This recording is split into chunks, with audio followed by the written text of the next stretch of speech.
नमस्कार। Real estate से जुड़ी तमाम खबरों और जानकारियों के साथ एक बार फिर हाजिर हूं आपके अपने फेवरेट शो रियलिटी चेक को लेकर। मैं हूं रामेश्वर मिश्रा। चलिए देखते हैं इस बार के शो में क्या है खास। बिल्डरों के फ्लैट न बिकने से रेंटल कारोबार में आई तेजी। अफोर्डेबल हाउसिंग प्रोजेक्ट के लिए बिल्डरों ने अपनाया प्री कॉस्ट टेक्नोलॉजी और आपकी प्रॉपर्टी से जुड़ी समस्याओं को सुलझाएंगे हमारे प्रॉपर्टी एक्सपर्ट। बजट के बाद प्रॉपर्टी बाजार की स्थिति और खराब हो गई है। बिल्डरों को उम्मीद थी कि पोस्ट बजट इस सेक्टर में सुधार देखी जाएगी, लेकिन इस बार के बजट में इस सेक्टर को कुछ खास नहीं मिला। इस वजह से स्थिति और गंभीर हो गई है। बिल्डरों का कहना है कि प्रेशर इतना है कि प्रॉपर्टी की कीमतें घटाई जा सकती हैं।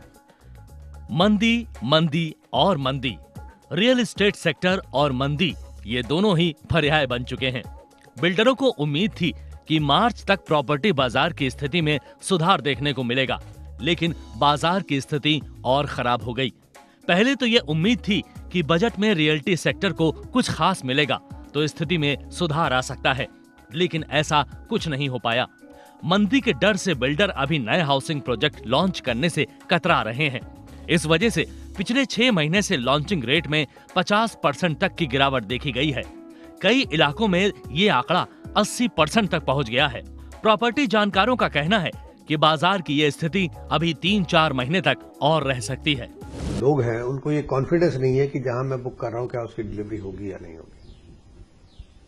तो उस कॉन्फिडेंस बिल्डिंग में और दूसरा उसको पैसे निकालने में, वो कॉन्फिडेंस आने में थोड़ा सा टाइम लगता है। दूसरा उसको ये भी कॉन्फिडेंस अभी लेना है कि भाई मेरी एक्चुअल में ग्रोथ शुरू है।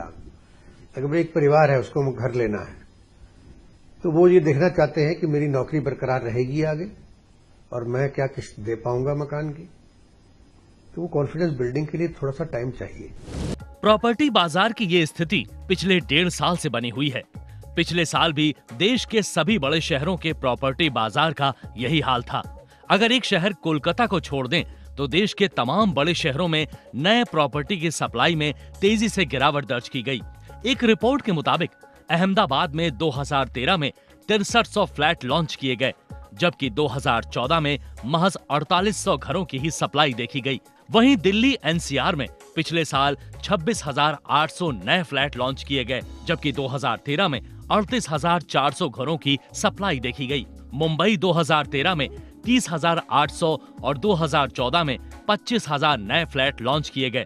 वहीं 2013 के मुकाबले 2014 में 8 बड़े शहरों में सस्ते घरों की सप्लाई में 38% की गिरावट देखी गई। 2013 में जहां 42,900 सस्ते घरों की सप्लाई आई तो 2014 में यही सप्लाई घटकर 26,400 पर अटक गई। इसके अलावा मिड सेगमेंट घरों की 97,200 यूनिट के मुकाबले पिछले साल 1,18,000 घरों की सप्लाई देखी गई। वहीं 2014 में हाई एंड सेगमेंट वाले घरों की संख्या 24,300 थी और लग्जरी घरों की सप्लाई की संख्या 1,000 थी। बिल्डरों का कहना है कि अगर बाजार की स्थिति ऐसी ही बनी रही तो रियलिटी कंपनियों पर जल्द ही कीमतें घटाने का दबाव बनेगा।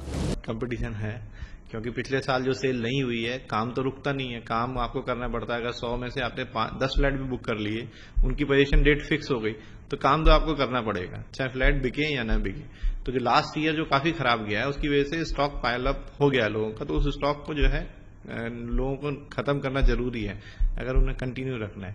तो उस वजह से कुछ स्कीम भी है, कंपटीशन भी है और रेट भी बहुत कॉम्पिटिटिव मिल रहे हैं। आई डोंट थिंक अगले 4 महीने के बाद ये रेट कभी मार्केट में दोबारा मिल पाएंगे।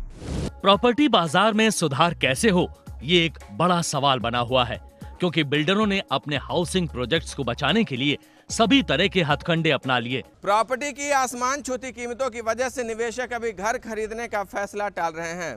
इस वजह से जो निवेशक अपना घर खरीद कर शिफ्टिंग की सोच रहे थे वो किराए के मकान पर रहने को मजबूर हैं। इस वजह से रेंटल कारोबार खूब फल फूल रहा है।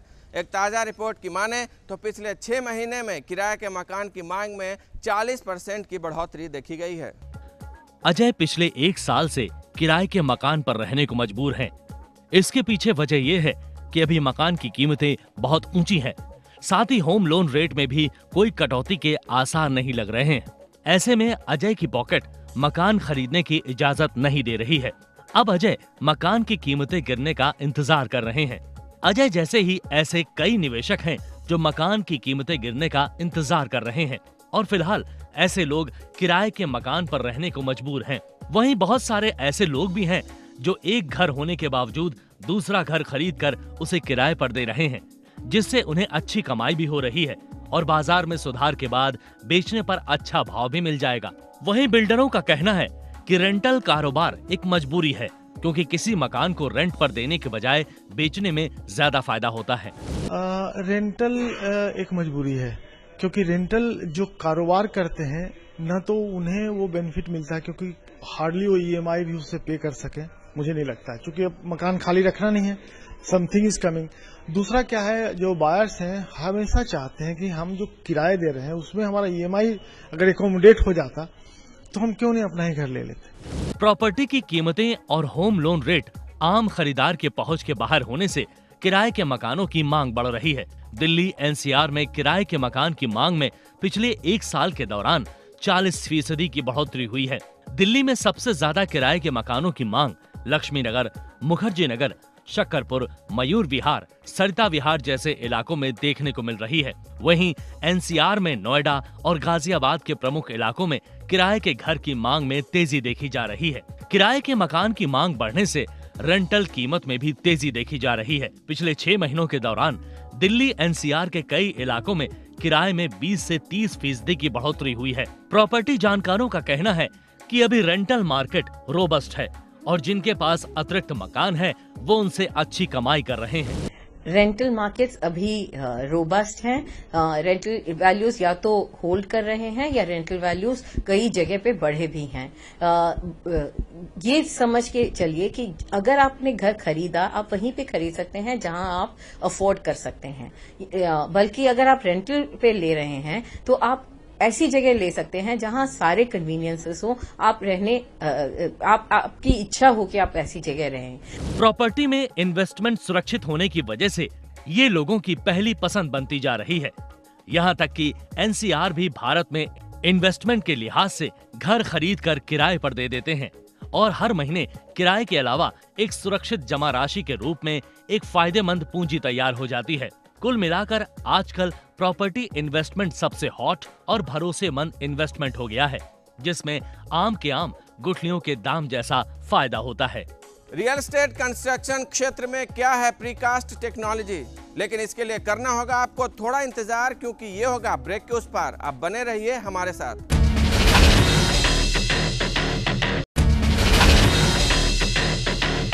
इन दिनों बिल्डर कंस्ट्रक्शन में तेजी लाने के लिए एक अलग तरह की टेक्नोलॉजी का इस्तेमाल कर रहे हैं। ये टेक्नोलॉजी है प्रीकास्ट। बिल्डरों का दावा है कि इस टेक्नोलॉजी के इस्तेमाल से समय से पहले प्रोजेक्ट बनाए जा सकते हैं, साथ ही फ्लैट के दाम भी कम किए जा सकते हैं। प्रीकास्ट टेक्नोलॉजी की दुनिया में आपका स्वागत है। अब आपके सपनों के घर ईंट और सीमेंट से बने ये कोई जरूरी नहीं है। अब प्रीकास्ट टेक्नोलॉजी से घर, ऑफिस और यहाँ तक की फैक्ट्रियां भी बन सकती हैं, और वो भी सिर्फ 6 से 8 महीनों में। स्टील से बनने की वजह से इन घरों की मजबूती तो बेमिसाल होगी ही, साथ ही खूबसूरती भी कम नहीं होगी। प्रीकास्ट टेक्नोलॉजी से बनने वाले घरों की खासियत की बात करें तो ये इको फ्रेंडली होते हैं और इनमें हवा भी इमारत के हर हिस्से तक पहुंचेगी। इनमें लाइट वेट स्टील लगा होता है, जिसकी वजह से इन घरों का वजन आम इमारतों के मुकाबले 1/3 कम होता है। ये घर नमी, खराब मौसम, भूकंप, दीमक और आग के असर से भी महफूज रहते हैं। भले ही इन बिल्डिंग्स का बेस स्टील हो, लेकिन बाहरी ढांचा ग्लास, वुड और कंक्रीट का भी बनवा सकते हैं। बिल्डरों का कहना है कि इस प्रीकास्ट टेक्नोलॉजी के जरिए सस्ते हाउसिंग प्रोजेक्ट्स बना पाना संभव होगा। प्रीकास्ट में बहुत सारे फायदे हैं। जितने भी अफोर्डेबल होम हैं उनके लिए एक बहुत बड़ा सॉल्यूशन है। ये वेस्टेज बचाता है, प्राइसेस को बढ़ने नहीं देता है, टाइम को घटाता है, बिल्डिंग को एनर्जी एफिशिएंट बनाता है, मेंटेनेंस फ्री बिल्डिंग बनाता है। जो सारी चीज़ें अफोर्डेबल होम्स के लिए और मिडिल क्लास बायर्स के लिए ये कंडूसिव है। प्रीकास्ट फ्रेम वाले घरों में जमीन पर ढांचों को लगाया जाता है और फिर घर के मेन स्ट्रक्चर को इससे जोड़ा जाता है। प्रीकास्ट टेक्नोलॉजी वाले घरों में दीवारों की मोटाई कम होती है, जिसकी वजह से घर का फ्लोर एरिया भी आम घरों के मुकाबले ज्यादा हो जाता है। सामान्य बिल्डिंग और स्टील बिल्डिंग की कीमतों में कोई विशेष अंतर नहीं है। प्रोजेक्ट के साइज और डिजाइन की कीमतें बढ़ या घट सकती हैं। मिसाल के तौर पर अगर आपके पास 2000 स्क्वायर फीट का प्लॉट है और आप उस पर कंक्रीट का घर बनवाना चाहते हैं तो उसकी लागत आएगी 2000 रुपए स्क्वायर फीट। लेकिन अगर आप स्टील फ्रेम का घर बनवाना चाहते हैं तो कंस्ट्रक्शन कॉस्ट पर 100 से 150 रुपए स्क्वायर फीट अतिरिक्त खर्च आएगा। यानी 40 लाख रुपए में बनने वाले घर की कीमत होगी तकरीबन 42 लाख रुपए। देश के कई बड़े रियल एस्टेट डेवलपर्स विदेश से सस्ते घर बनाने की तकनीक सीख रहे हैं। प्री कॉस्ट टेक्नोलॉजी के जरिए प्रोजेक्ट बनाने वाले बिल्डरों का कहना है कि अब इस प्री कॉस्ट टेक्नोलॉजी के जरिए समय से पहले हाउसिंग प्रोजेक्ट बनाना मुमकिन हो जाएगा। इसमें अफोर्डेबल होम्स बहुत फास्ट बनते हैं। इवन जो छोटे छोटे गरीबों के जो घर हैं, जो EWS हम कह सकते हैं, इकोनॉमिक वीकर सेक्शंस के लिए, उसके लिए भी बहुत ही, क्योंकि समय बहुत कम लगता है, क्वालिटी बहुत अच्छी रहती है, मेंटेनेंस फ्री रहता है। ये सारी चीज़ें उनको जो रिक्वायरमेंट है उसको सपोर्ट करें। आप चाहें तो ऐसे घरों को अपनी जरूरत के हिसाब से डिजाइन और कस्टमाइज भी करा सकते हैं। प्री कॉस्ट टेक्नोलॉजी वाले घर की कंस्ट्रक्शन में किसी भी तरह का पॉल्यूशन नहीं होता है और ऐसे घरों की लाइफ भी अच्छी खासी होती है। अगर आप इसे डिसमेंटल करना चाहें तो इसके स्टील के ढांचे को बिना नुकसान के बचाया भी जा सकता है। चलिए वक्त हो चला है रियल एस्टेट से जुड़ी हलचल पर नजर डालने का रियल्टी न्यूज में। होम लोन लेकर घर खरीदने वालों के लिए अच्छी खबर है। बैंकों ने होम लोन सस्ता करना शुरू कर दिया है। किसी ने 0.25% तो किसी ने उससे थोड़ा कम लेकिन ब्याज दरों में कटौती जरूर की है। यानी अब आपको मिलेगा सस्ता होम लोन। देश के सबसे बड़े private bank ICICI bank, SBI, HDFC bank और एक्सिस बैंक ने बेस रेट में कटौती कर दी है। इससे अब होम लोन सस्ता मिलेगा। नोएडा एक्सटेंशन में एक बार फिर टेंशन शुरू हो गया है। NGT ने नोएडा एक्सटेंशन और गुड़गांव में कंस्ट्रक्शन पर रोक लगा दी है। दरअसल कंस्ट्रक्शन गतिविधियों के चलते प्रदूषण बढ़ने से नेशनल ग्रीन ट्रिब्यूनल ने तुरंत प्रभाव से रोक का आदेश जारी किया है। बिल्डरों का कहना है कि नेशनल ग्रीन ट्रिब्यूनल के ऑर्डर के कारण नोएडा एक्सटेंशन और गोल्फ कोर्स रोड के कंस्ट्रक्शन रोकने की बात चल रही है। NGT के ऑर्डर का 2.5 लाख नई बुकिंग पर असर पड़ेगा। NGT को सभी पर रोक न लगाकर नियम का उल्लंघन करने वालों पर ही रोक लगानी चाहिए। नोएडा एक्सटेंशन में कई लो कास्ट अफोर्डेबल हाउसिंग बन रही हैं और इनकी डिलीवरी 1-2 साल में देनी थी। अब इस ऑर्डर से वो सब रुक जाएंगी। बहुप्रतीक्षित रियल एस्टेट बिल को कैबिनेट से मंजूरी मिल गई है। अब ये बिल संसद के पटल पर रखा जाएगा और कानून बन जाएगा। नए बिल में किए गए प्रावधान के अनुसार बिल्डर अब प्रोजेक्ट निर्माण का 70% की जगह 50% पैसा ही अलग खाते यानी एस्क्रो अकाउंट में रख सकता है। खरीदारों से एकत्र किया गया पैसा को 15 दिनों के अंदर एस्क्रो अकाउंट में रखना होगा। इस प्रावधान से बिल्डर को अपना पोर्टफोलियो बड़ा करना आसान नहीं होगा। डेवलपर्स की संस्था क्रेडाई की टीम में कई बड़े नामों की नई रिस्पॉन्सिबिलिटी सौंपी गई है। ATS ग्रीन्स के MD गीतांबर आनंद अब क्रेडाई के नए प्रेसिडेंट होंगे। वहीं बेंगलुरु की real estate company Prestige group के चेयरमैन इरफान रज्जाक इस संस्था के नए चेयरमैन होंगे। देश के रियल एस्टेट पटल पर क्रेडाई संस्था तेजी से अपनी छाप बनाने में कामयाब हो रहा है। साल भर पहले क्रेडाई के 10,000 सदस्य थे, वहीं अब बढ़कर 11,500 हो गए हैं। अभी वक्त है एक छोटे से ब्रेक का। ब्रेक के बाद बहुत कुछ है खास, आप बने रहिए हमारे साथ।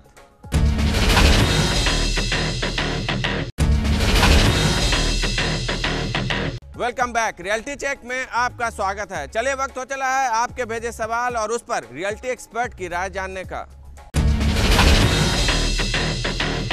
नोएडा से रोहित पूछना चाहते हैं कि निवेश के लिए कौन सा एक्सप्रेसवे बेहतर होगा। देखिए, एक्सप्रेसवेज पे जो प्रॉपर्टी आती है वहाँ पे एक प्रॉब्लम तो अश्योर्ड है कि यहाँ पे कनेक्टिविटी तो है ही, क्योंकि एक्सप्रेसवे है वहाँ पे वहाँ तक पहुँचना बहुत डिफ़िकल्ट नहीं है।